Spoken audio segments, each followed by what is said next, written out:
on a dit dans nos prières, où 2 ou 3 sont assemblés en son nom, hein, le Christ est au milieu de nous. Hein, nous savons que Jésus, lui, il a été capable de se déplacer pour une Samaritaine qui était au bord d'un puits alors qu'il faisait chaud. Dieu est là toujours pour nous parler. Dieu nous parle quand nous sommes chez nous, seuls. Dieu nous parle aussi dans nos églises, où nous sommes peut-être des fois pas beaucoup, hein, mais Dieu nous parle quand même. Et Dieu ne se lassera pas de parler.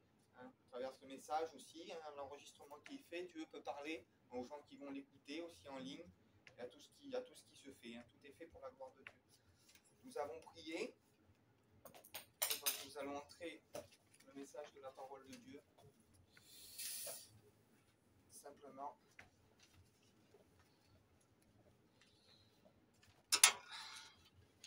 Je vais prendre quelques textes que vous n'allez pas forcément lire, que vous connaissez, puis après peut-être je vous ferai lire. Hein. Donc, le thème du message, c'est garder ce que Dieu a mis dans nos cœurs, ou garder ce qu'il y a en nous. Garder ce qui vient de Dieu. Donc, dans Jean 3, au verset 16, il nous est dit, vous connaissez ce passage aussi bien que moi, car Dieu a tant aimé le monde qu'il a donné son Fils unique, afin que quiconque croit en lui ne périsse point, mais qu'il ait la vie éternelle. Dieu n'a pas envoyé son Fils dans le monde pour juger le monde, et pour que le monde soit sauvé par lui. Ce que nous avons reçu a été un don de Dieu. Un don de Dieu qui a été au-delà de notre entendement à nous. C'est pas parce qu'on l'a désiré, c'est pas parce qu'on l'a voulu. Il le dit même, lorsque vous étiez encore sans Dieu, vous étiez dans vos péchés, il dit Dieu a prouvé son amour parce qu'il a envoyé son Fils et qu'il est mort pour vous. Donc Dieu, lui, il a prouvé son amour, il nous l'a donné. Qu'on en veuille ou qu'on n'en veuille pas, il l'a fait. Et il l'a fait pour nous. Maintenant, il dit à tous ceux qui l'ont reçu, à tous ceux qui croient en son nom, donc au nom de Christ, mais au nom de la parole de Dieu, parce qu'il nous a dit qu'il est la parole faite chair. Donc à tous ceux qui ont reçu cette parole et qui ont reçu le sacrifice vivant du Christ, il dit il a donné le pouvoir de devenir enfant de Dieu. Il nous l'a donné. Hein. Il y a un autre passage qui dit voyez de quel amour le Père a témoigné. Il dit pour que vous soyez appelés enfants de Dieu. Quelle richesse, quel prix ça a coûté au ciel et quelle richesse qui nous a été transmise pour que nous puissions être appelés enfants de Dieu. Hein. Colossiens 2, verset 10. Alors, je vous lis, si vous voulez lire aussi avec moi, Colossiens 2, verset 10. Je vous laisse le temps de trouver, parce que celui-là, il est un petit peu plus long, on va lire du verset 10 jusqu'au verset 15. C'est toujours dans le même élan, hein, ce que Dieu a fait pour nous, ce que Dieu nous a donné, hein, à partir du verset 9. On va lire. Colossiens 2, verset 9.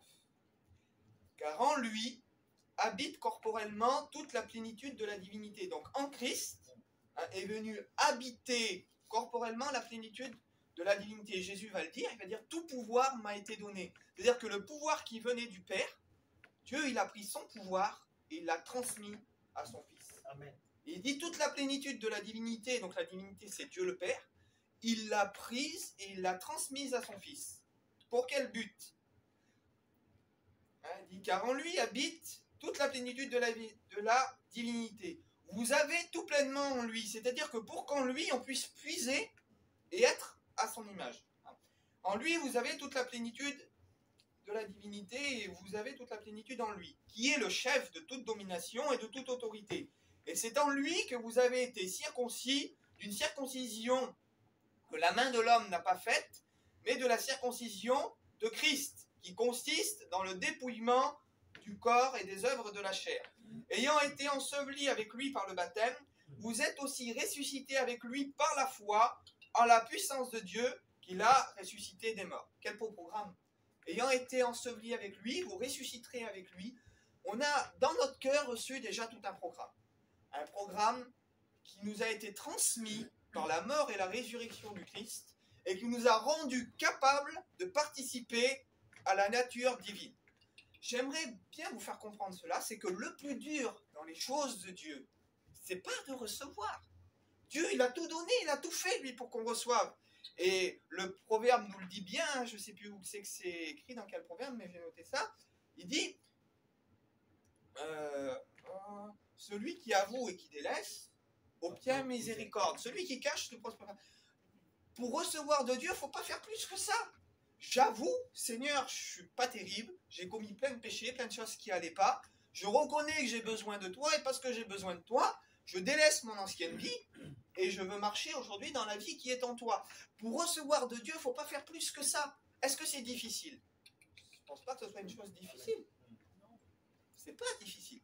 C'est pour ça que vous allez comprendre où je veux en venir. Le plus dur dans toute cette histoire, recevoir le salut, c'est gratuit. Dieu l'a payé et Dieu nous le donne quand on le veut. Maintenant, le plus dur, c'est de garder. Car l'amour de Dieu consiste à garder ses commandements. Hein? Et c'est 1 Jean 5,3, il nous dit, car l'amour de Dieu consiste à garder ses commandements. Recevoir, c'est facile. Prenez le brigand sur la croix. Le brigand, il est sur la croix. Il se repent, il dit, pour nous, c'est justice, on mérite tout ça, mais toi, tu ne mérites pas. Il reconnaît Jésus comme le Messie, le Fils de Dieu, il n'y a pas de problème. Jésus lui dit, aujourd'hui, tu seras avec moi dans le paradis. Sauvé sans faire d'œuvre. Sauvé en confessant, simplement. Maintenant, je vais aller un peu plus loin. L'image, hein, ça c'est pas écrit dans la parole de Dieu, mais c'est une image de compréhension. Imaginez que Jésus, pour faire un miracle, quand il est sur la croix, il dit maintenant au brigand, il dit, je te sauve, mais je veux que tu descendes de la croix et je veux que tu ailles proclamer mon nom. Si le brigand aurait descendu de la croix, son salut, il aurait dû le conserver en arrêtant de voler, puisque c'était un brigand. Donc il a reçu le salut gratuitement, mais garder son salut aurait impliqué des œuvres. Qu'on le veuille ou qu'on ne le veuille pas, on dit qu'on n'est sauvé que par la foi, mais la foi implique des œuvres. Il aurait fallu que le brigand arrête de voler, qu'il se mette à travailler. Il aurait fallu peut-être, s'il a commis des dommages, comme a fait Zachée, si j'ai fait du tort à telle personne, je vais rembourser. Peut-être qu'il avait tué des gens. Donc il aurait fallu quelque part, le Saint-Esprit lui aurait montré qu'il aurait fallu peut-être qu'il essaie de réparer le mal qu'il avait commis.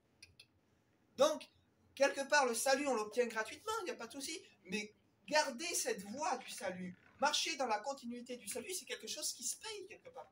C'est quelque chose qui nous coûte. Donc c'est pour ça que le plus difficile en Dieu, ce n'est pas de recevoir, mais c'est de garder ce que Dieu nous a donné. Et de garder dans le temps, de garder dans la durée. Parce qu'on dit que le salut est par la foi. Mais qu'est-ce que c'est que la foi? Le mot foi, qu'on le prenne en hébreu ou en grec, il veut dire fidélité.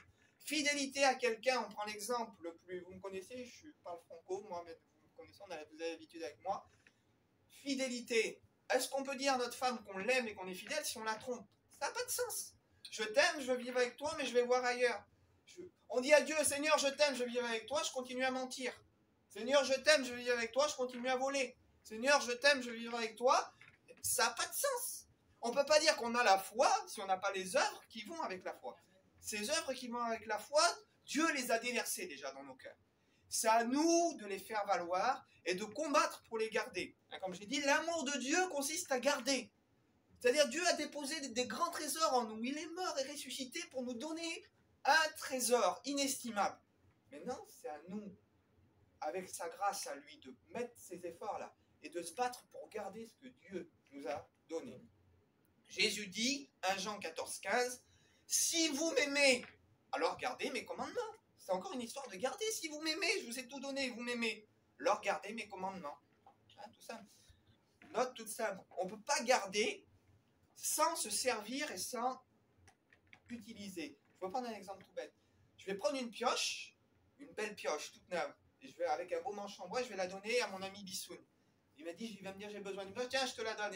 Imaginez Bissoun, là, il prend cette pioche, il la laisse dehors sous la pluie, il ne l'utilise pas.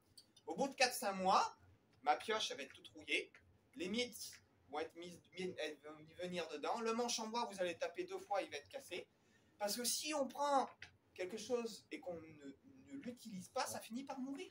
Peu importe, prenez n'importe quoi, prenez une maison là, la plus belle maison que vous pouvez avoir.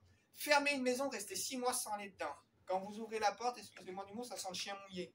Ça sent l'humidité, il y a des bêtes partout. On ne peut pas garder ou faire des choses avec Dieu si on ne pratique pas, c'est pas possible. Dieu nous donne la foi. La foi vient de nous, mais Dieu nous donne des richesses, des trésors. Si ce que Dieu a mis en nous, on ne le pratique pas, ça va finir par mourir.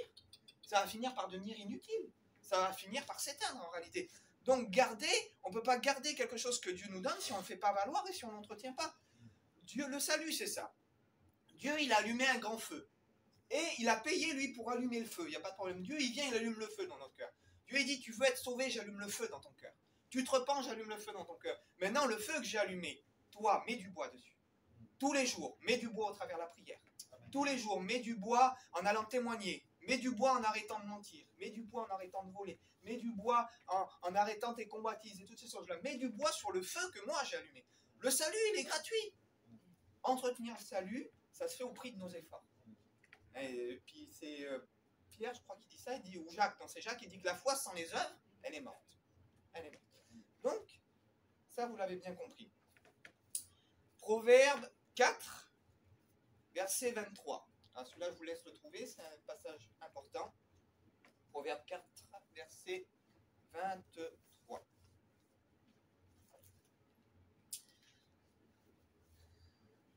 Un passage dans la parole de Dieu qui dit « Mon fils, ma fille, donne-moi ton cœur et que tes yeux se plaisent dans mes voies. » Ce que Dieu désire, c'est notre cœur. Le cœur, c'est le siège des sentiments. Et quand Christ est venu régner, quand Christ est venu nous régénérer, il est venu régénérer quoi? Il est venu régénérer notre cœur. Il est venu nous transformer. Proverbe 4, verset 23. « Garde ton cœur plus que toute autre chose, car de lui viennent les sources de la vie. » Donc là, il est encore une question de garder. Garder notre cœur, le siège des sentiments, le siège de notre âme. Le mot garder en hébreu, il se dit natsar, qui veut dire conserver, protéger, soigner, persévérer, retenir et veiller. Donc on pourrait traduire ce passage par aussi protège ton cœur plus que tout, hein, soigne ton cœur plus que tout. On pourrait dire aussi persévère avec ton cœur plus que tout, ou retiens ce qu'il y a dans ton cœur plus que tout. Le mot cœur, hein, en hébreu, ça se dit leb, ça veut dire esprit, pensée, raison, intelligence et courage. Une note importante, quand on parlait tout à l'heure des temps de Noé, il dit que les pensées de leur cœur étaient tournées chaque jour uniquement vers le mal. C'est pour ça que Dieu dit garde ton cœur plus que tout. Car suivant là où sera ton cœur, comment ton cœur va devenir, il va s'orienter vers le bien ou vers le mal, selon ce que Dieu a mis en réalité en toi. Et il y a une note qui est importante, on ne la retrouve pas en français, on la retrouve que dans l'hébreu littéral. Quand il est dit garde ton cœur plus que toute autre chose, c'est la même signification, c'est-à-dire que comme quelqu'un qui garde une prison en fait, enfermé dans une prison. Garde ton cœur enfermé dans une prison. Alors, une prison c'est étonnant parce que une prison, il y a des gens qui peuvent rentrer, mais dans une prison on empêche surtout les gens de sortir. Donc, vous allez voir où je veux en venir après. Il est vrai que des choses, on doit garder notre cœur pour pas que des choses rentrent dans notre cœur. Mais c'est pas forcément ce qui rentre dans notre cœur qui va être mauvais. C'est surtout ce qui va en sortir qui va être mauvais. Et on voit Jésus qui parle réellement de cette chose. On va lire dans le livre de Matthieu, Évangile de Matthieu, chapitre 15, à partir du verset 10. Je vous remets un peu le contexte, le temps que vous trouvez le passage. On voit Jésus avec ses disciples qui mangent sans s'être lavé les mains. Et là, il y a un reproche qui va être fait de la part des pharisiens en disant tes disciples mangent sans s'être lavé les mains, ils se souillent, ils sont sales, etc. Et Jésus donc va prendre la parole dans l'évangile de Matthieu, chapitre 15, à partir du verset 10. Hein, et Jésus va dire ces mots.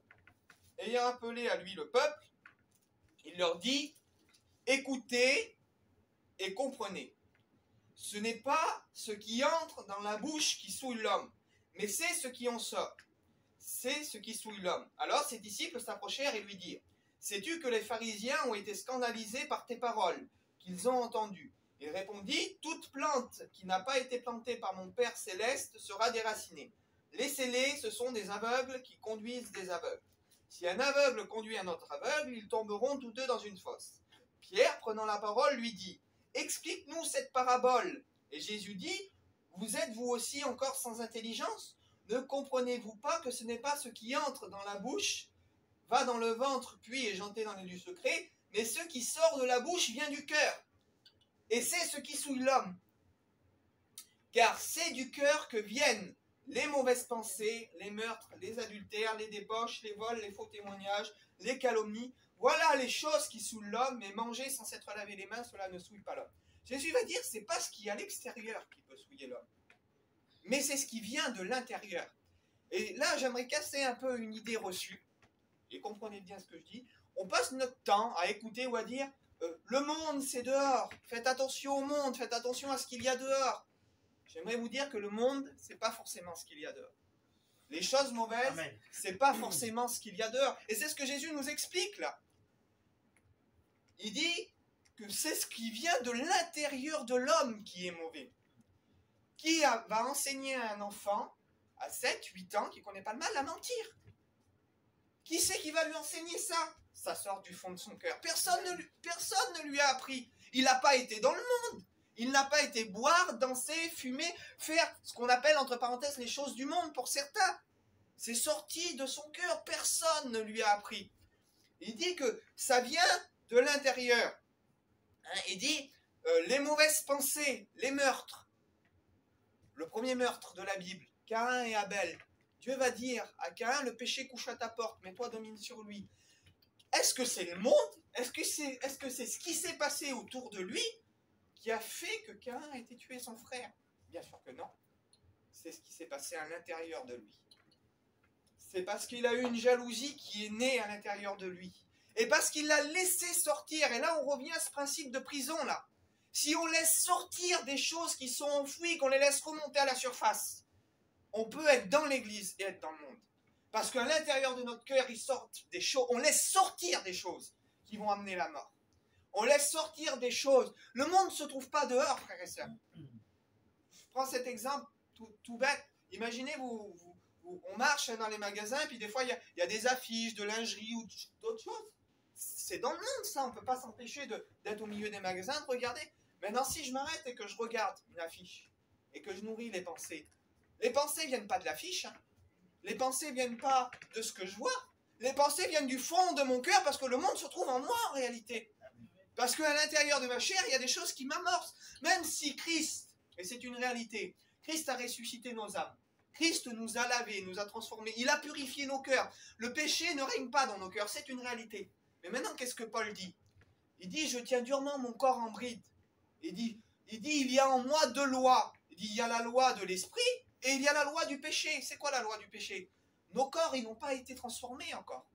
Nos corps, ils attendent que Christ revienne pour être ressuscités et transformés, pour pouvoir être à son image.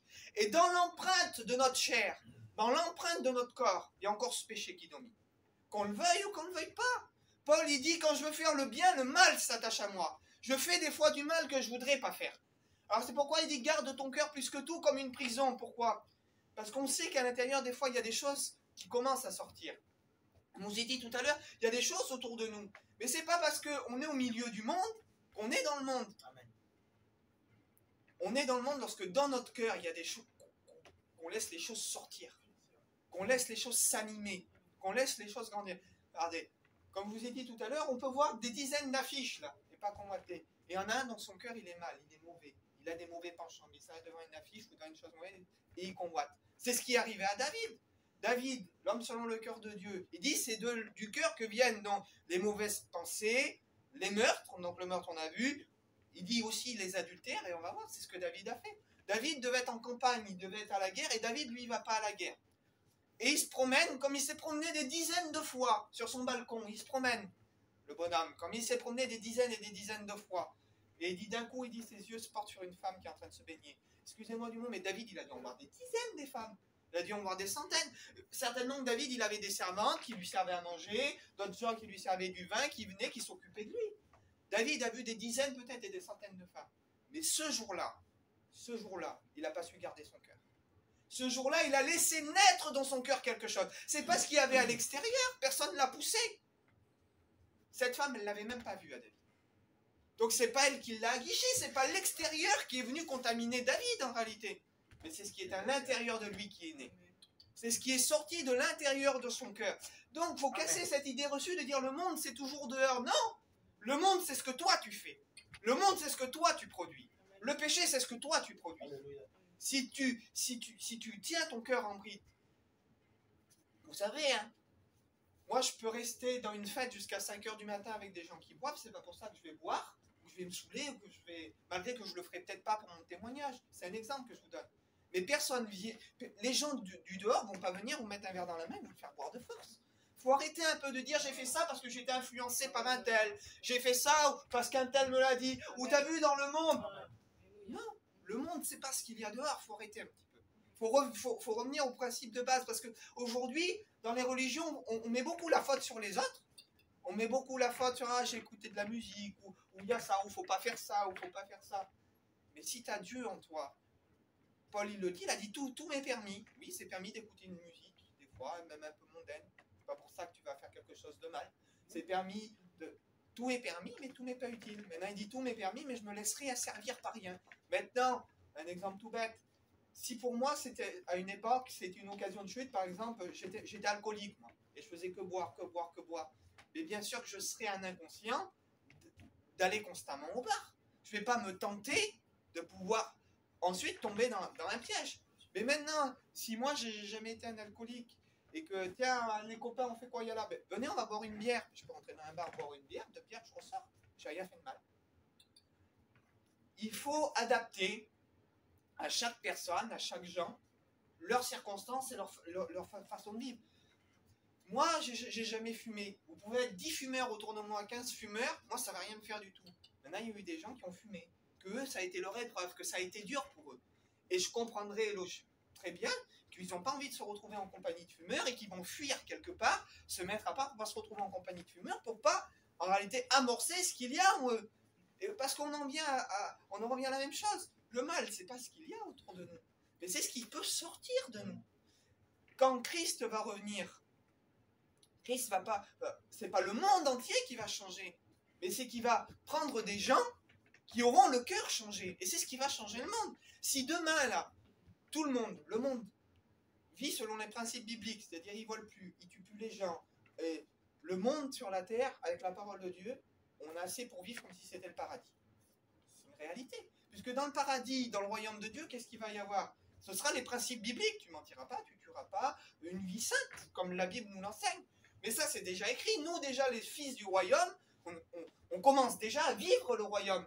Pourquoi? Parce qu'on ne veut pas qu'il y ait d'injustice.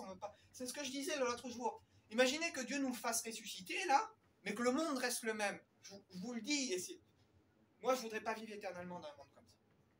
Si Dieu ne viendrait pas changer en réalité les gens, que le monde resterait tel quel, avec toujours des voleurs, toujours des menteurs, toujours des adultères, toujours comme ça, mais ça ne m'intéresserait pas de vivre éternellement comme ça.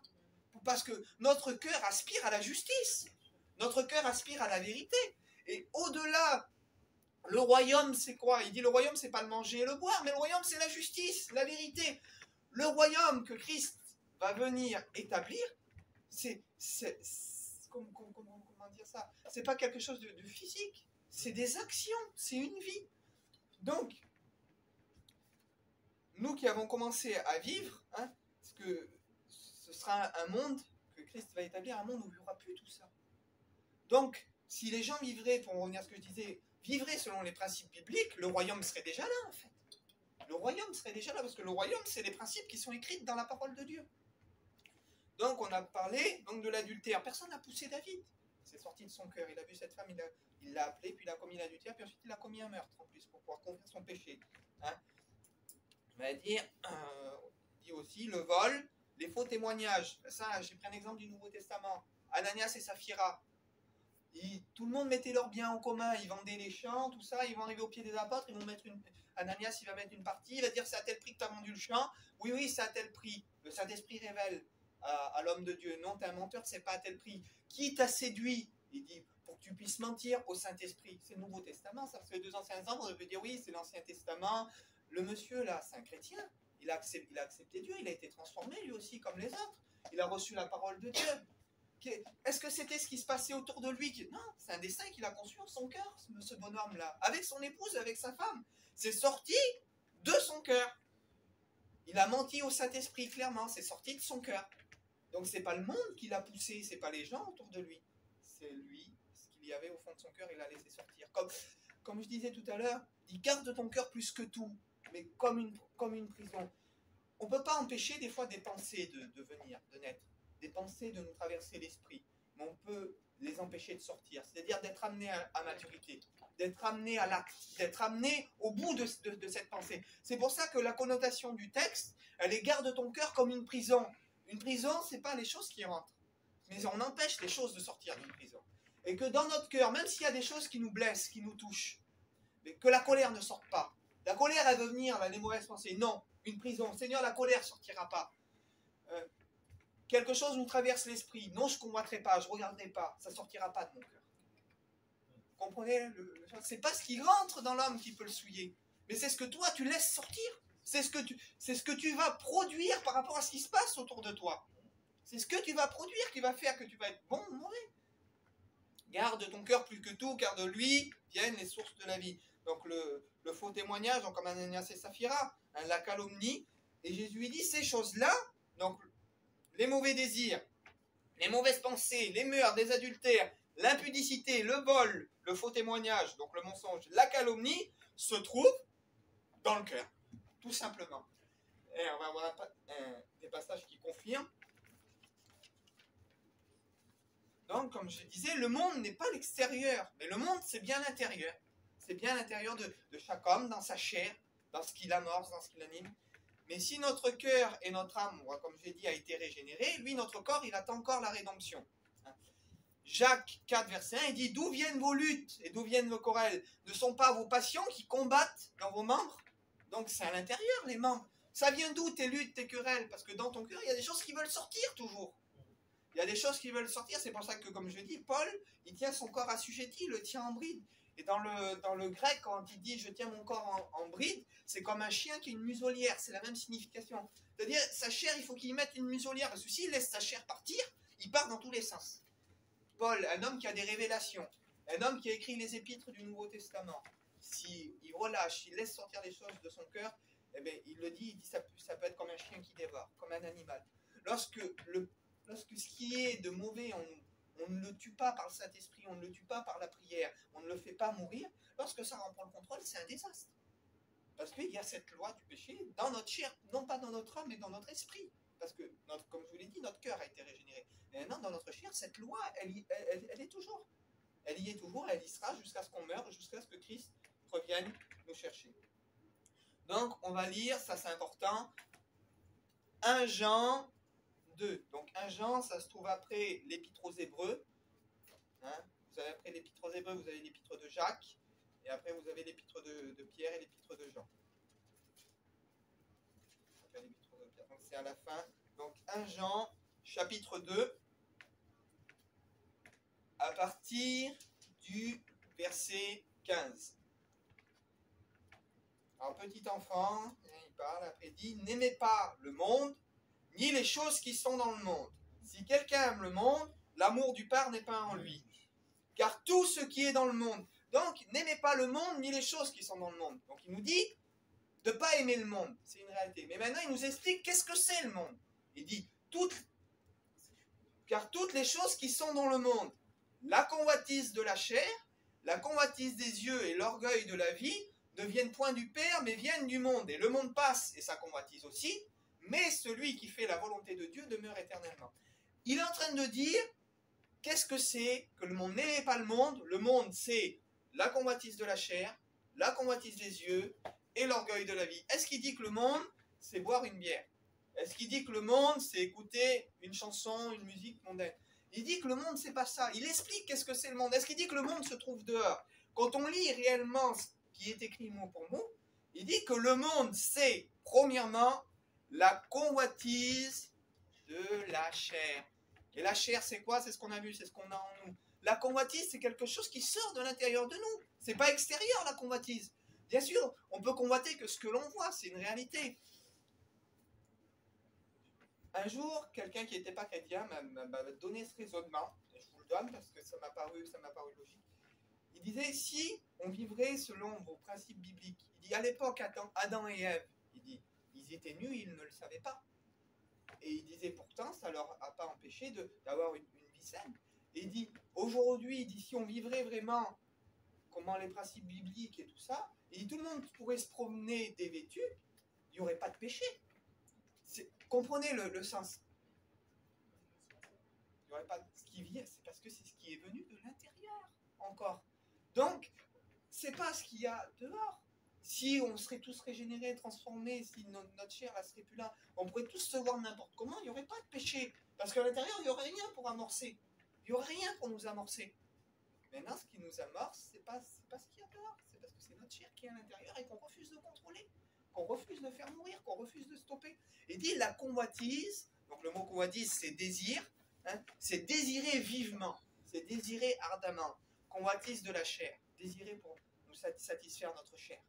Satisfaire, vous pouvez mettre ce que vous voulez, une petite cigarette, vous pouvez mettre des addictions, hein, plein d'addictions, ou ce que vous voulez pour satisfaire notre chair. Hein. Vous savez, quand des fois quelqu'un nous dit quelque chose, et puis on se met en colère, on répond, ah, c'est convoitise de la chair ça. Pourquoi? Parce qu'on ne veut pas être humilié, parce qu'on va avoir raison, parce que notre chair ne veut pas se plier. Ça fait partie. On pourrait détailler plein de choses en exemple, mais je pense que l'idée complète, vous l'avez reçue. Il ne dit pas que le monde, c'est ce qu'il y a là. Non, le monde, c'est la convoitise de ta chair. C'est ça le monde, ça commence par toi. Après, il va dire convoitise des yeux, c'est-à-dire convoitise de ce que tu vois, de ce que tu regardes. Parce que quand tu regardes, il y a des désirs qui grandissent encore en toi. Hein, et c'est ce qu'a la UF. Convoitise des yeux, convoitise de la chair, et orgueil de la vie, d'avoir une vie, d'être grand, d'être... voilà, l'orgueil, vous savez très bien ce que c'est. Et c'est exactement avec ça que le serpent a tenté Ève. Il dit, Dieu a-t-il réellement dit, vous serez comme Dieu. Comment je vais être comme Dieu? Convoitise de la chair. Elle vit que l'arbre était bon, beau à la vue. Convoitise des yeux. Et elle la mangea pour ouvrir son intelligence. Orgueil de la vie. C'est exactement... Le monde s'est trouvé à l'intérieur d'elle. L'arbre, il était là, mais le monde, c'était pas l'arbre. Le péché, c'était pas l'arbre en réalité.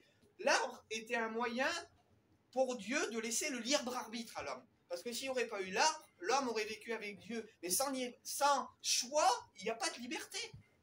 On ne peut pas être libre sans choix. Les anges, pendant un certain temps, ils n'ont pas eu le choix, entre parenthèses. Après, il y a eu une révolte. Il y en a qui ont fait le choix de suivre Satan, si vous préférez. Mais si vous préférez, quand ils étaient au ciel, Dieu a jamais dit, il y avait deux choses. Les anges, ils servaient Dieu, point.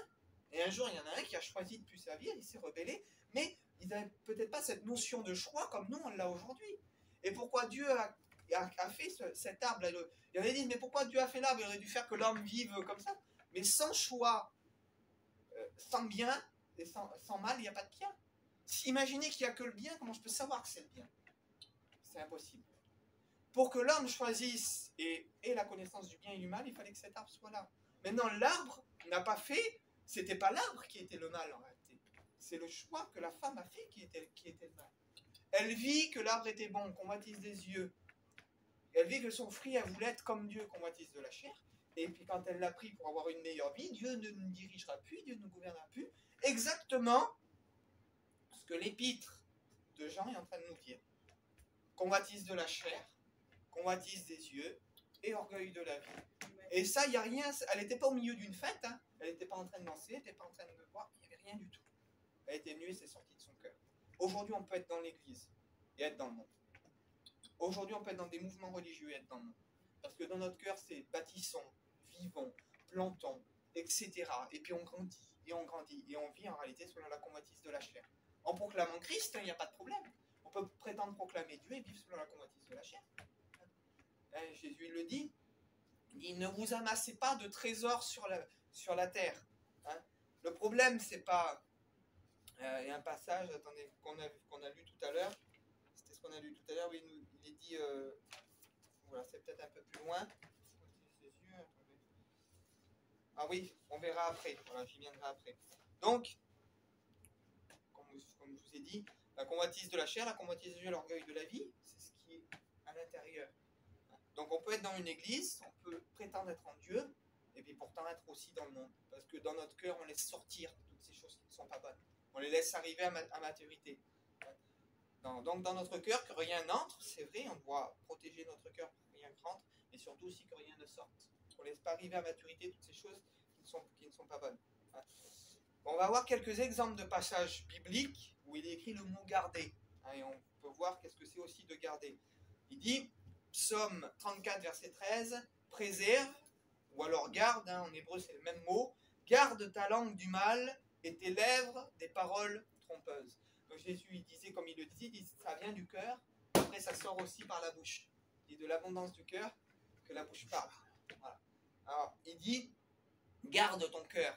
Il dit, garde ta bouche aussi, garde ta langue de tout ce qui est mauvais, de tout ce qui pourrait sortir aussi de mal. Proverbe 13, verset 3, celui qui veille sur sa bouche garde son âme. Tu veux garder ton âme? Tu veux garder ce que Dieu a mis en toi? Alors veille sur ta bouche.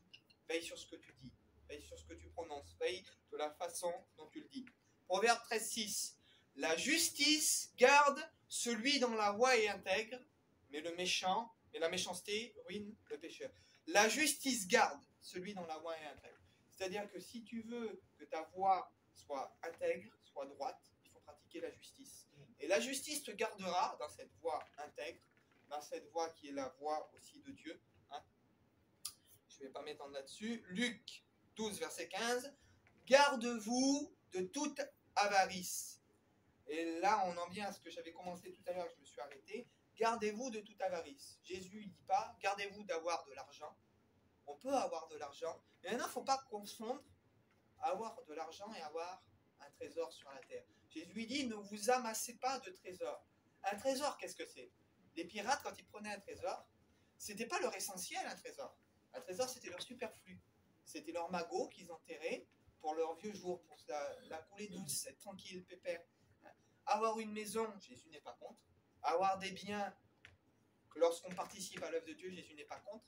Où est-ce que ça va devenir problématique? C'est que quand j'ai 3, 4, 5, 6, 7, 8, 10, 12 maisons, et que je me fais un trésor, quelque chose que j'ai pas besoin, et que je donne même pas à Dieu, en fait. Je le mets de côté. J'en ai plein, hein. J'en ai plein dans mes greniers, plein, et encore, j'en veux encore. C'est ça, le trésor. Le trésor, c'est quelque chose qu'on enterre. C'est quelque chose, c'est vivre après une vie de jet set. J'ai pas besoin de vivre une vie de jet set. Jésus a dit que je dois pas briller, je dois être humble, je dois être simple. Je dois avoir une voiture normale, une voiture qui marche bien, qui roule bien, tu n'es pas contre, hein. Mais à quoi ça sert? Je vais avoir Porsche, Ferrari, les gens vont dire, celui-là, il est Jésus, mais Porsche, Ferrari, il en met plein la vue. Et où est l'humilité? C'est l'orgueil ou c'est l'humilité? Voilà, il faut mettre un point d'interrogation, mais Jésus n'est pas contre le fait qu'on gagne un peu d'argent, ou tant qu'on n'est pas avare. C'est-à-dire que si on a, on donne pour Dieu, il n'y a pas de problème. Dieu est contre l'avarice, et Dieu est contre les trésors. Et les trésors, comme je vous l'ai dit, les trésors, c'est tout ce qui touche au superflu. J'en ai pas besoin, mais j'amasse. Et j'amasse même pas pour Dieu, j'amasse pour avoir un gros compte en banque. J'amasse parce que ma maison, elle a un étage, là, et je veux que ma maison, elle ait 3 étages. 3 étages pour avoir une piste de bowling, je caricature, je vais aller que ça pour avoir une piste de bowling, une salle de jeu, je veux que ma maison elle ait 3 étages. Parce qu'avec un étage, j'en ai pas assez, moi le Seigneur m'a béni, moi je veux 3 étages. Je mange des pâtes, des langoustines, mais je veux tous les jours, je veux manger du homard. C'est ça avoir un trésor. C'est avoir une vie, en réalité chercher toujours une vie qui est au-dessus de nos moyens, amasser. Donc gardez-vous de l'avarice et gardez-vous d'avoir aussi des trésors sur la terre. Maintenant, si Dieu te donne demain, comme il expliquait le témoignage, Dieu te donne 100 000 euros, 150 000 euros, tu donnes pour l'œuvre de Dieu, Dieu te les donne. Moi, si Dieu me les donne, je les prends. Et je ne vais pas aller mentir ou aller escroquer. Il y en a aujourd'hui pour arriver à ces sommets-là, on le sait, surtout dans notre milieu gitan, c'est bien connu. On le connaît un peu, ils sont capables, le pauvre monsieur, là, il a plus de sous, mais ils sont capables de le manger jusqu'à là, c'est ce qu'il est fait. Moi, je connais des témoignages, hein, des gens qui n'étaient pas forcément chrétiens, mais c'était des gens qui ont influencé des gens, enfin, qui leur ont pris de l'argent, qui ont commis fait des divorces. Hein. Les gens, ils ont été travaillés, comme ils connaissaient le monsieur, ils ont forcé le monsieur, ça. La dame, elle était caissière, et la femme de cet homme-là, elle a vu une dame à la caisse. Elle dit, j'ai divorcé avec mon mari à cause des chantiers qu'il a fait votre mari, et tout, il a pris tout notre argent et tout. Et pour que les gens se remettent ensemble, il était obligé de rembourser. Encore qu'il l'a fait. Heureux qu'il rembourse, qu'il l'a fait. Hein. C'est déjà honnête de sa part, entre parenthèses déjà. Mais dans notre ambition, jusqu'où on peut aller? Donc gardez-vous de l'avarice, mais il faut qu'on se garde aussi de cette ambition, jusqu'où ça nous entraîne pour avoir un mode de vie, des fois, qui... Voilà. Jésus dit, la nourriture et le vêtement, cela vous suffit. Normalement, c'est censé nous suffire. Après, Dieu nous donne en plus, c'est en plus. Gloire à Dieu, on donne pour son œuvre, il n'y a pas de problème. Donc, je vous ai dit, si moi, demain, il y a un monsieur qui m'appelle, je vous appelle parce que je veux que vous fassiez le toit de mon château, il y a tant de mètres. Je vais le prendre, hein. Je vais le prendre, je vais y aller, je vais être honnête, correct, je vais faire un prix correct, je vais faire mon travail, je vais être correct, je vais être honnête. Voilà, il faut savoir faire la part des choses. Hein. Donc, gardez-vous de toute avarice. C'était Luc 12, verset 15. 2 Pierre 3, 17. Mettez-vous sur vos gardes, de peur qu'entraînés par l'égarement des impies, vous venez à déchoir de votre fermeté. Donc, comme je vous disais tout à l'heure, c'est quoi l'égarement des impies? Ça ne veut pas dire que les gens, forcément, comme je dis, que le monde se trouve dehors. Mais si, dans ma vie, moi, il y avait des choses qui m'amorçaient. J'ai dit tout à l'heure, c'est tout simple. Si j'avais été habitué des fois à boire ou la cigarette, je ne vais pas me mettre avec des gens que je sais qui font les choses qui m'ont autrefois porté préjudice. Si avant j'étais en bande organisée et que je suis tombé parce que j'ai été pris pour escroquerie ou des choses comme ça et que demain je deviens chrétien, je ne vais pas aller travailler avec des gens qui continuent à travailler comme ça. Je peux les côtoyer, mais je sais très bien que si je retravaille avec eux, je vais retomber dans les mêmes travers. Après, je ne vais pas me mettre, moi c'était la cigarette par exemple, je ne vais pas me mettre pendant 5 heures ou 6 heures au milieu des gens qui fument toute la journée comme des pompiers. Arrivé à un moment, c'est pas que je les aime pas, mais il faut savoir faire la part des choses. Il ne faut pas se couper du monde, mais il ne faut pas non plus arriver à un moment où les gens qu'on aime deviennent pour nous quelque chose qui va nous faire trébucher, nous faire tomber. Il faut savoir faire la part des choses. 1 Jean 5, verset 21. Petit enfant, gardez-vous des idoles ou des dieux qui sont faits à notre image. Point d'interrogation, qu'est-ce qu'une idole? Une idole, c'est quelque chose qui est plus grand que Dieu, ou qui prend la place de Dieu. Il y a deux façons d'interpréter une idole. Donc, je vous ai dit, c'est qui est plus grand que Dieu, qui prend la place de Dieu, et la première façon. Donc, qu'est-ce qui peut prendre la place de Dieu? Et des fois, comme je vous ai dit, une cigarette, ça peut prendre la place de Dieu.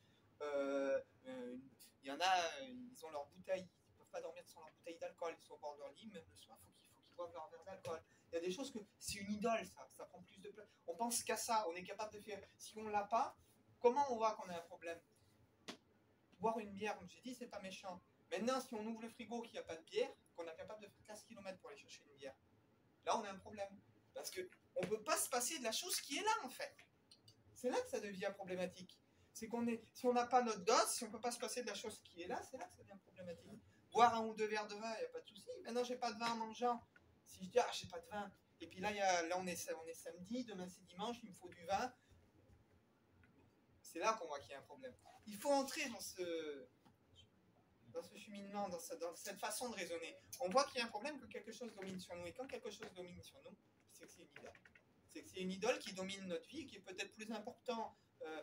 On est des fois à la Réunion, je ne fais pas 15 ou 20 km pour y aller, et il y en a pour aller chercher un paquet de cigarettes, pour faire ça, ils y vont, ils le font, parce que c'est leur idole. Ou alors ils font 50 km pour aller voir un match de foot, tout ça. C'est pas forcément mal de faire 50 km pour aller voir un match de foot. Il y a des choses qu'on peut faire, c'est pas le problème.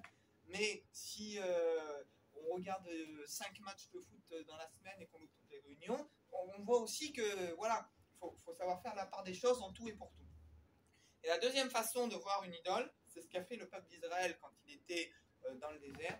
Il va faire un veau d'or et il va dire, voici Israël, voici l'Éternel ton Dieu qui t'a fait sortir du pays d'Égypte. Ils ne disent pas que c'est un autre Dieu. Ils ne disent pas ce Dieu-là, il s'appelle Mammon, il s'appelle Mahomet, mais ils prennent Dieu et ils lui donnent une image qui ne lui correspond pas. Vous comprenez ce raisonnement-là? Ils ne disent pas que c'est un autre Dieu. C'est comme si je vais dire, tiens, la feuille là, moi je prie l'Éternel Dieu, mais cette feuille-là, c'est la représentation que moi je me fais de l'Éternel Dieu. L'Éternel Dieu, c'est cette feuille. Voilà, mais c'est exactement ce qu'ils vont faire. Ils vont prendre le veau d'or, ils vont dire, on matérialise ce Dieu qu'on prie, on le matérialise dans cette forme. C'est-à-dire, voici ton Dieu, c'est le même Dieu, mais il donne à Dieu une forme qui ne lui correspond pas. Et vous savez, trop souvent de fois, on va prendre la parole de Dieu, on va dire, c'est vrai, la parole c'est ça, mais moi cette parole, je la transforme, je la plie, je lui donne cette forme-là. Parce que cette forme-là, elle me correspond. Cette forme-là, elle correspond à ma façon de penser, à ma façon de vivre. Et quand ils ont plié, qu'ils ont donné une façon, une forme à Dieu, ils ont commencé à boire, à s'enivrer, à danser, et c'est là que c'est parti en cacahuète. Donc quand on donne à Dieu une image qui n'est pas la sienne, excusez-moi, moi mon Dieu, quand il dit ne vous mettez pas sous un joug étranger avec les infidèles, je ne peux pas dire oui, mais pour avoir des papiers, je peux être avec telle association. Oui, mais pour faire... Non, je prends l'image de Dieu qui dit tu n'auras pas, tu te mettras pas sous un joug étranger avec les infidèles, tu peux pas t'associer, te lier avec des gens qui se disent de Dieu et qui ne le sont pas.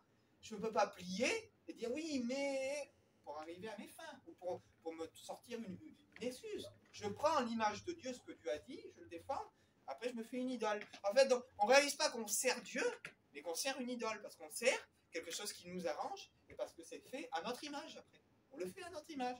Donc, on arrive à servir une idole. Donc, on dit qu'on sert Dieu, mais on sert une idole. On sert une idole puisque c'est à côté de ce qui est écrit. Et on va clôturer par quelque chose qui est fondamental, la conclusion du message. 1 Jean 2, verset 5. Car l'amour de Dieu est véritablement parfait en celui qui garde sa parole. C'est-à-dire que dans tout ce que l'on a vu là, si on garde la parole de Dieu, c'est ce qui nous amènera à la perfection. Comment on va garder notre cœur plus que tout? Garde ton cœur plus que tout, car de lui viennent les sources de vie. Le thème, c'était garder. Mais si je garde les commandements de Dieu, dans la parole de Dieu, il y a tout pour que je puisse vivre. Il y a tout pour que je puisse arriver à maturité. Il y a tout pour que je puisse arriver à la vie. Donc si je garde, l'amour de Dieu est véritablement parfait. C'est-à-dire j'arrive à la perfection quand je fais plier ma volonté, quand je fais plier ce que je pense à ce qui est écrit. Quand c'est pas le contraire, quand c'est pas ce qui est écrit, je fais plier à ce que je pense. On vient de voir, je me fais une idole et je plie ce qui est de Dieu, je le plie à ma façon et je le plie à ce que je pense, selon mes coutumes, selon ma façon de penser, selon ma mentalité gitan, ma mentalité Afrique ou ma mentalité sédentaire, mettez ce que vous voulez, au Rome, ce que vous voulez. Non, je fais plier ma mentalité, ma façon de penser, même si les gens parlent sur moi, même si je dois me retrouver tout seul, je fais plier ma mentalité, ma conception, ma religion, entre parenthèses, je le fais plier à ce qui est écrit. Et si je le fais plier à ce qui est écrit, l'amour de Dieu est véritablement parfait, c'est ce qui va m'amener à la perfection, à celui qui garde sa parole. On m'a dit tout à l'heure, garde ton cœur plus que tout. Je garde mon cœur, et bien, comment je sais que c'est mal de voler? Parce que c'est écrit, parce que dans la parole de Dieu, il y a des promesses. Il dit, si quelqu'un manque de foi ou qu'il manque de sagesse, qu'il la demande à Dieu, ça lui sera donné. Dans la parole de Dieu, il y a tout.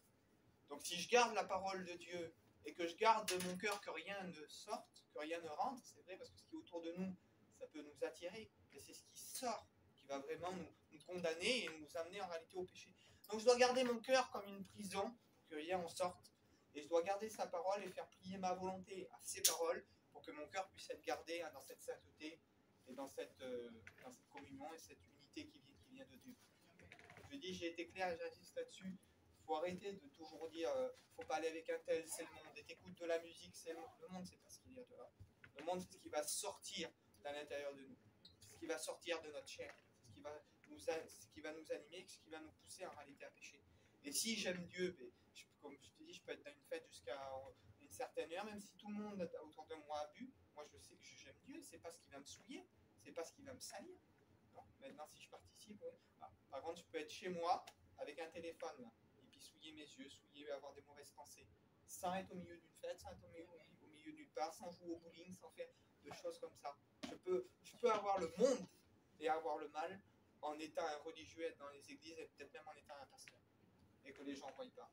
Parce que dans mon cœur, c'est ce qui sort. C'est de l'abondance du cœur que la bouche parle. Il dit c'est du cœur que viennent les mauvaises pensées et les querelles. Il dit l'homme regarde à ce qui frappe les yeux. Ah, t'as vu, lui, il va là où il fait ça. Il dit non. Mais Dieu, lui, à quoi il regarde au cœur. Et Dieu, qu'est-ce qu'il est dit? Quand il jugera, il dit, viendra mettre en lumière les actions secrètes des hommes. Secrètes, c'est quoi? Dieu ne mettra pas en lumière ce que les autres hommes ont vu. Je vais prendre un exemple tout bête. Ah, t'as vu le pasteur là, il a été là-bas, il a été boire un verre dans un bar, ça les gens ont vu. Dieu, il ne viendra pas le mettre en lumière. Mais par contre, la personne qui a dit ça là, Dieu viendra mettre en lumière ce que lui, il a de caché. Ce que lui, il a de caché, ce que lui, il a fait en cachette, ce que lui a voulu étouffer. Dieu viendra mettre en lumière les actions secrètes, c'est-à-dire tous ces gens, toutes ces choses qui ont été cachées là. Chut, il ne faut pas le dire ça. Non, ça va faire scandale. Tout ce qui aura été caché là. Dieu va venir mettre un coup de pied là-dedans. Un jour viendra mettre tout en lumière. Les actions secrètes des hommes. Ce que tu le fais, fais-le en plein jour. Cache-toi de rien. Quand tu te caches, ça veut dire que ce que tu fais, c'est mal. Maintenant, si tu es capable de le faire en plein jour, je le dis, des fois, l'autre jour, j'ai été faire une petite partie bowling avec mes filles, avec ma famille. Je suis rentré chez moi à 10h30. Je suis arrivé à 8h, je suis rentré à 10h30. Je suis commis aucun mal. Il y a des choses que c'est la vie. Voilà. Il faut arrêter de mettre péché où c'est pas péché. Le péché, on l'a vu. Convoitise de la chair, convoitise des yeux et orgueil de la vie. C'est ce qui sort de l'intérieur. C'est ce qui te pousse à tuer ton frère. C'est ce qui te pousse à mentir sur l'autre. Parce que toi, tu veux une place meilleure ou tu veux l'écraser. Ça, c'est péché. On prie le Seigneur ensemble. Amen. Seigneur, merci pour ta parole qui produit la vie. Ta parole qui nous enseigne la direction. Qui nous enseigne comment, Seigneur, nous devons nous conduire. Seigneur, aide-nous à garder nos cœurs en toi, à garder nos cœurs plus que tout, car de lui viennent les sources de vie. À garder ces trésors que tu as enfermés dans des vases de terre, Seigneur. Aide-nous à les garder, Seigneur. Merci pour cet enseignement de ta parole. Cet enseignement qui nous dirige, Seigneur, et qui nous apporte la vie. Bénis mes frères et sœurs, Seigneur, qui écouteront cette parole. qu'à toi revienne la gloire, mon Dieu. Amen. Amen. Merci.